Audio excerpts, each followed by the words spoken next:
শিক্ষাবর্ষের honours ভর্তি পরীক্ষার ফলাফল কখন প্রকাশ করা হবে, উপাচার্য স্যার সেই তারিখটা জানিয়ে দিয়েছেন। আজকের এই ভিডিওতে তোমাদেরকে জানাতে চাই যে আসলে তোমাদের ফলাফল তোমরা কবে নাগাদ জানতে পারবে। চলো শুরু করা যাক। এই সংক্রান্ত একটা নিউজ প্রকাশ হয়েছে সংবাদ মাধ্যমে, তো চলো আমরা সেই নিউজটা দেখি। দেখো বন্ধুরা, নিউজটির শিরোনামটা করা হয়েছে জাতীয় বিশ্ববিদ্যালয়ের ভর্তির ফল প্রস্তুত, প্রকাশের সময় জানালেন উপাচার্য।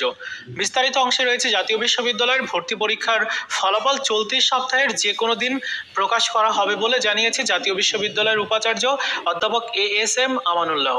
এবং গতকাল 21 জুন রাতে রাজধানীর ধানমন্ডিতে বিশ্ববিদ্যালয়ের সিন্ডিকেট সভা শেষে তিনি এই বিষয়টা নিশ্চিত করেন।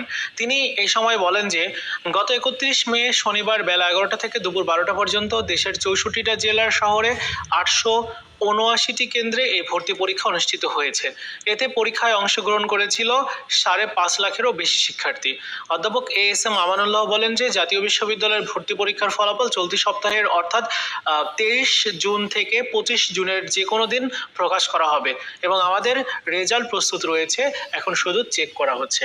সো আগামীকাল 23 জুন থেকে আগামী 25 জুনের মধ্যেই তোমাদের এই ভর্তি পরীক্ষার ফলাফল প্রকাশ হতে যাচ্ছে। আশা করি তোমরা বুঝতে পেরেছ। ফলাফল যখন দেওয়া হবে, যেদিন দেওয়া হবে তার আগে একটা নোটিশ প্রকাশ করবে।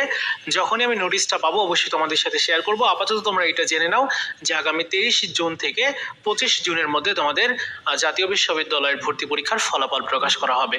বন্ধুরা, এই ছিল আজকের মতো ভিডিও। দেখা হচ্ছে নতুন ভিডিওতে। ভালো থাকো সবাই, ধন্যবাদ।